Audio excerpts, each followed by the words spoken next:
Hi everybody, welcome back to the Renaissance Builder. We are back from the land of the animated and we are ready to make a video. Strap in because you're going to learn you some shit today.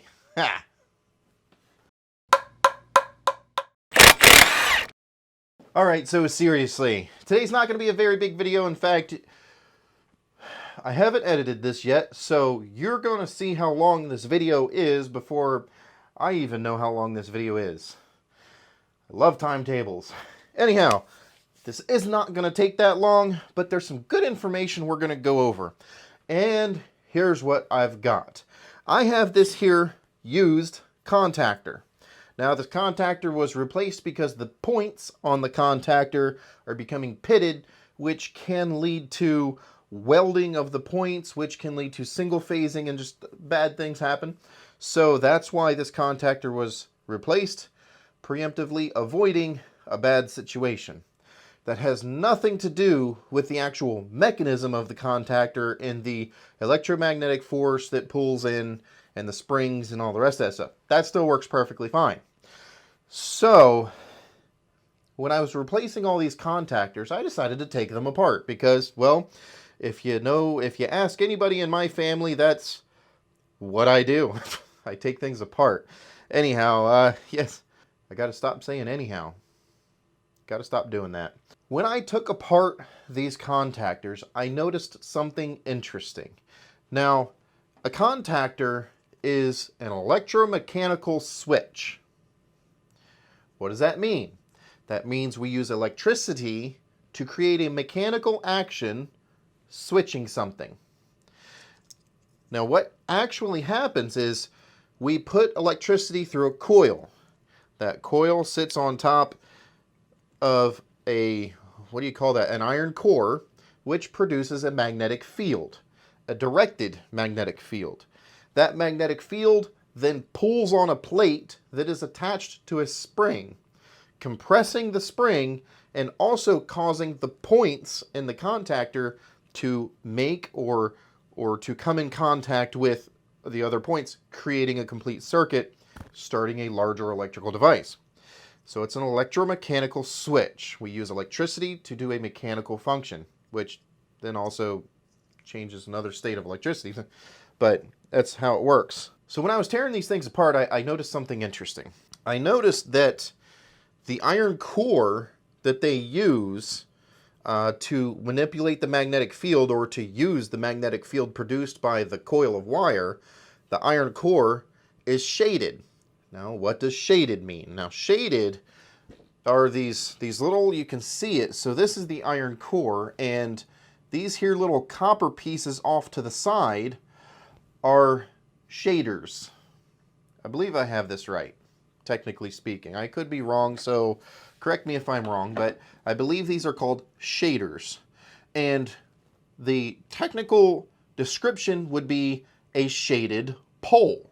So each one of these ends of the iron core would be considered a pole because it is a magnetic end, to put it in my terms at least. It is the end of a magnet. It produces a magnetic field. If I put it in here, it makes a little more sense. So the coil produces a magnetic field which is absorbed by the iron, the ferrous metal, and that produces a magnetic field all out each of these ends, and therefore they're considered poles. So if, they're going to be different poles because I'm at a different end. These technically are from the bottom end of the coil, whereas this one's from the top end. So yeah, they're going to be different poles. So that being said, the reason that I noticed this in the first place is when you take apart transformers. In fact, I have a giant one here. There's no shaders anywhere on that iron core. And if you could see, like if you could take apart the iron core, you would actually see that they're actually very similar. They're both laminated layers of a ferrous iron plate. This has the core, the iron goes from here through, and it looks like an E, and then they slap the plate on the end. Well, contactors, the contactors have a plate that goes on the end too, but it's on a different object that's spring-loaded, so when it wants to pull that in, it, you know, pulls against the spring. That's what gives it the normally off position. To prove that this contactor works, I have this transformer wired up, and I'm going to complete the circuit to prove that the contactor works. What I am going to try and reproduce is a chattering contactor. Here's something that I noticed along with, you know what, I'm all over the place here. So let's break it down. The iron core that I noticed has shaded poles. So that's what these copper pieces are on the end of these poles. It makes them shaded poles. Now what that means is that the magnetic field coming off these poles is either weaker or stronger. I'm not exactly sure which, but they're different than the magnetic field coming off the center pole, which is not shaded. That's not the only difference I noticed. I also noticed that if I put a flat piece across, the center pole is just so slightly shorter than the end poles. And you can even notice if I get, I'll do this real close and hopefully it focuses because I got no control over the stupid phone over there. So if you notice this pole, you can see wear marks. It's smooth. It's been beaten against quite a bit, but this isn't even scratched. The center pole isn't even scratched. So you can see that the contactor has been, you know, the plate has been making contact with the end poles, but not the center. The center is just so much shorter. To prove this even further, I'm going to take a piece of paper. If I lay this, hopefully you guys can see, I'm going to try and magnify it in, but if I lay this on the table, I can, nope. You know what? I guess it's just proving me wrong. This is not double layer. I mean, it's a little thick, but it's slightly more than the width of a piece of paper. The distance there.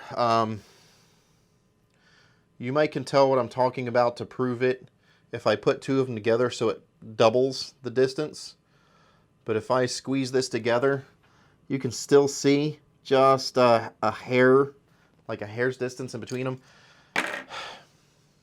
I guess, you know, beyond what I've already showed you, I guess the proof is you'll just have to trust me. The center pole is shorter.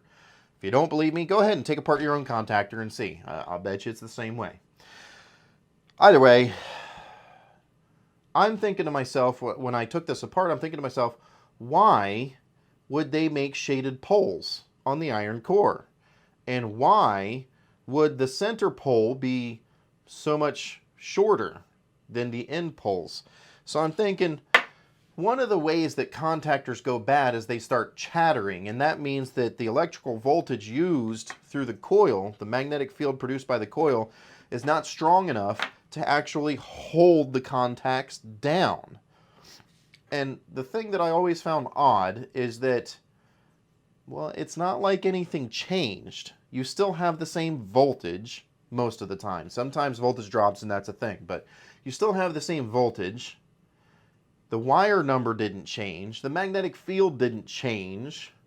If the coil goes bad, then it simply stops working or it like shorts to ground. So that when the coil goes bad, it creates a short. So if it's not shorted, then the coil's fine. The voltage is the same, and the contactor starts chattering, and I never really understood why. But now I'm like, I wonder if these shaded poles and the whole design of this iron core doesn't have something to do with it. So I thought, let's do an experiment and find out. So here's my theory, and I'm going to use the whiteboard to draw it out. My theory goes like this. I'm going to draw the iron core.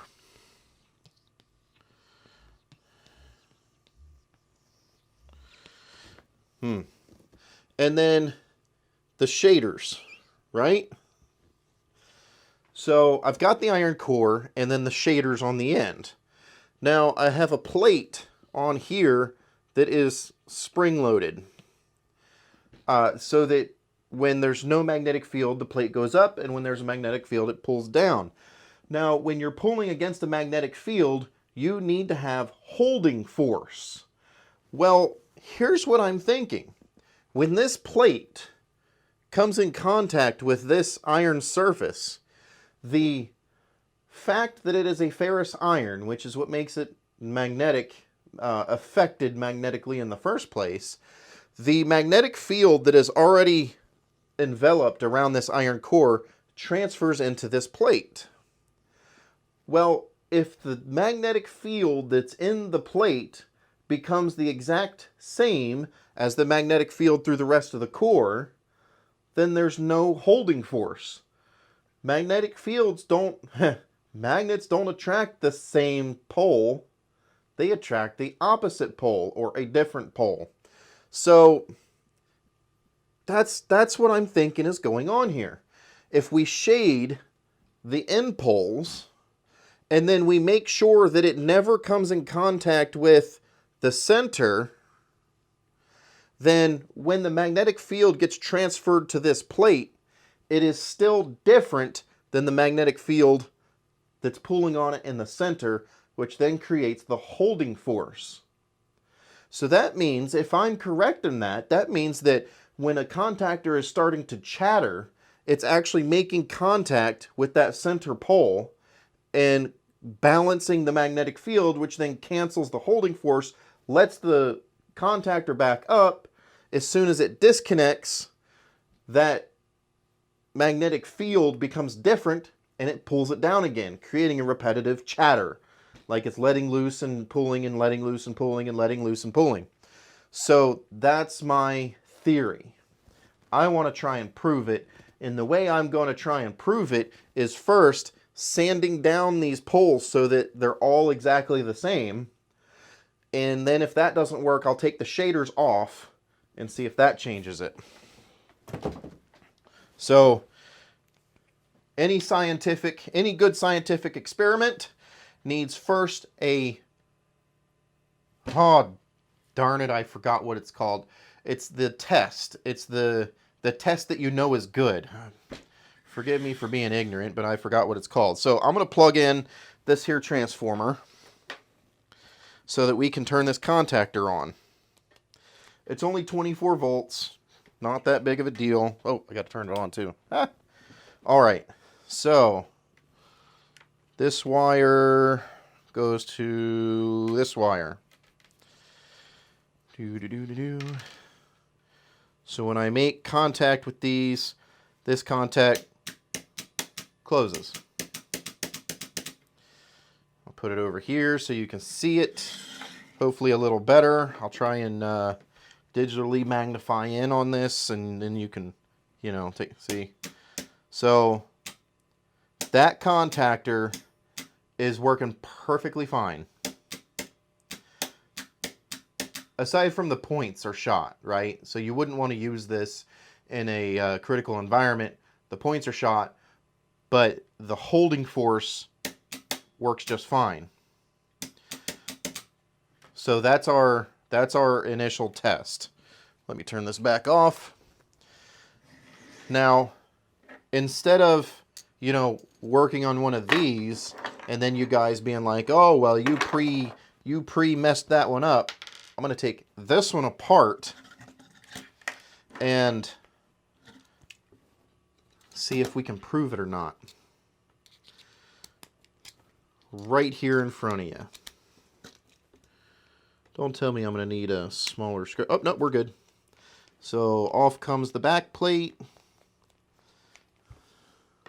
No, I'm not using the iFixit kit this time. To iFixit's chagrin. They're not even paying attention. iFixit doesn't even know I exist. Alright. That's the back plate. Here's the iron core. Right? So you can see exactly what I'm talking about. And in fact, if you look I'll try and show you. If it focuses in, you can see the end shaded poles is smooth while the center is still a bit rough. It literally looks like something's been smacking the end of the shaded poles on the outside, but not the inside. Now I take off the coil, and there's our spring, okay? And this is the plate that the coil is acting upon. And actually this is a very good demonstration because this plate, all right, that's going to stay in there. You can see the marks on this plate where it's been striking the iron core. So see how it's marked on the ends and not the middle. I think that's our critical environment. Now you can see that the middle is a little, it's starting to get a little corroded. I think that is what creates the chattering. I think corrosion builds up on the center of the plate, and then it eventually starts making contact with the iron core, which cancels out the holding force of the magnet the electromagnet. I never can talk. I think I say that in pretty much every episode. I can't talk. So what I'm going to do is I'm going to take my sandpaper here and I'm going to sand this down until I make contact with the center pole.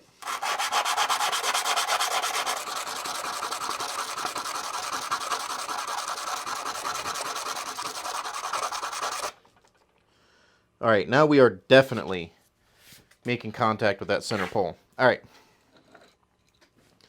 Modified iron core going in. Notice we still have the shaders on, so this may still hold.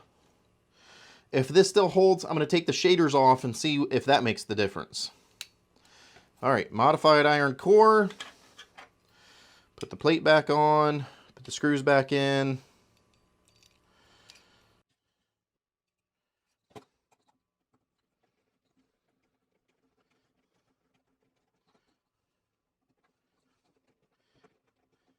How do you guys like my haircut?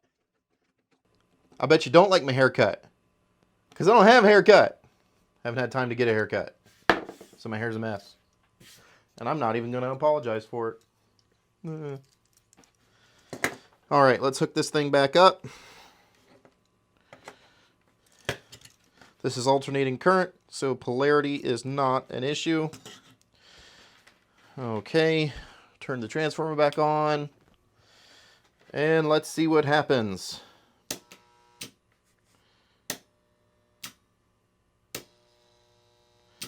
Okay.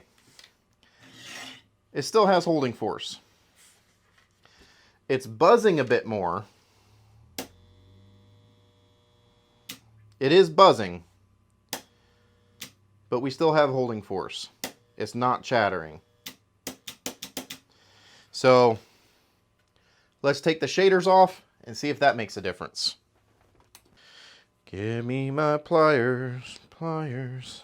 Give me some pliers. Ta-da! Shader's gone. Put her back together.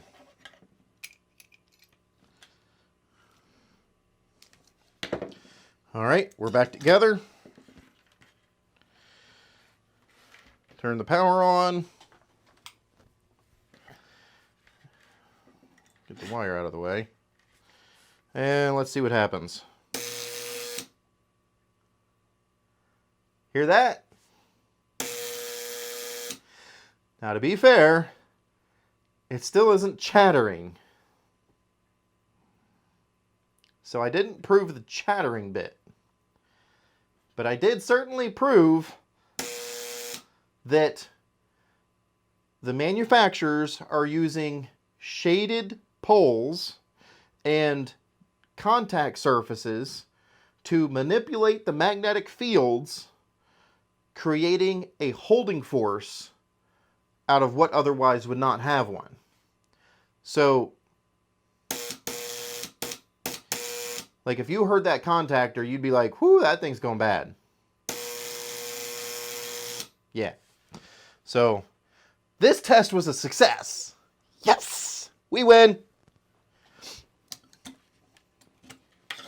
The engineers out there are probably like, duh. But I guess I didn't confirm the chattering part of it, which is a bummer. And what that means is if you guys are running into chattering contactors, and that's a contactor that is physically, let me reproduce it. I will produce a chattering contactor.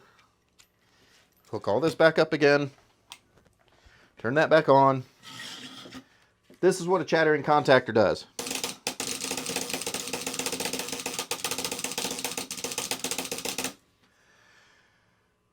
If you know anything about electricity, you know how that will royally screw up the points. These ones are already screwed up, so it's gone. But that's a chattering contactor. What we have created is the incredibly noisy contactor. Now what that actually tells me, so if you guys are out there and you find a noisy contactor, well then, now we know what causes a noisy contactor. It's not necessarily the thing is going well, it is going bad. So that is only going to get worse, right? So you want to replace that contactor before it stops holding in the first place, because that problem will only get worse. Is, you know, as this thing makes more contact, it may actually start chattering eventually if I, you know, just sat there and actuated it a bunch of times.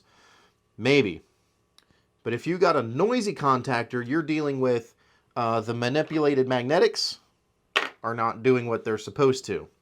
If you have a chattering contactor, likely you're dealing with something is manipulating the voltage that actually closes it, which means that's an external problem.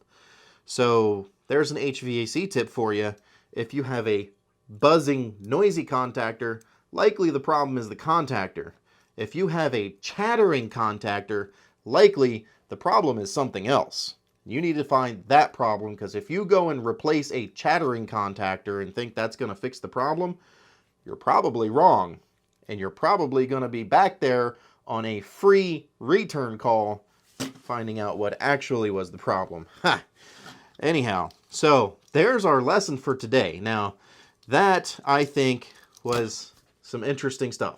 I think that was some interesting stuff.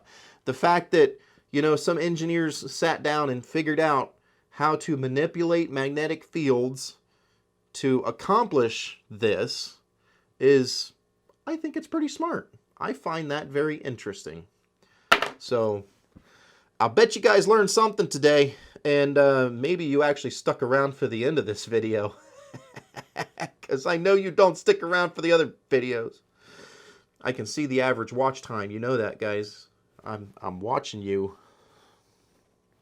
Anyhow, as always, guys, I really appreciate all your time in watching these videos. I do. I really appreciate it. Make sure you're subscribed and hit the bell icon for the future videos. I guess I'm doing that backwards. Hit subscribe and the bell icon for the future videos. You know, hey, we just got stuff coming along. In fact, this is something that I want to do. So soon in the future, I'm going to try overclocking a transformer. Dang it, and that's a video I have to make. What is overclocking? That'll probably be a really short video, because really I just want to get out what it is, not necessarily how you do it, because that's different in everything. But I'm actually going to take, these are the coils out of, these are good coils out of other contactors, and I am going to take the iron cores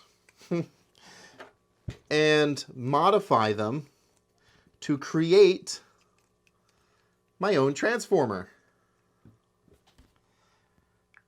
and see if it works. That's what I'm going to do. So I'm going to modify. I have to shorten one of these cores up a bit, is what it comes down to. Take the shaders out because that just screws it up, and use these coils to create my own transformer. Anyhow, future video. Another thing I can do that I thought is make a coil gun out of relay coils. I thought, wouldn't that be snazzy? But, you know, whatever. Anyhow, I saw these coils and I thought, we'll have fun with that. So yes, subscribe, bell icon, future stuff. Throw a like on the video. I really, really would appreciate it if you hit the thumbs up button down there. That really helps out to get the video promoted. You know, all the good stuff that goes along with it. Anyhow, hope you guys enjoyed this. It was fun. Hopefully it's not too long of a video, and all the rest of the jazz that go with it. So on that note, you know what, guys? Have a good night. I'll see you on the next one. Bye-bye. Lift it up. Good job, Kira.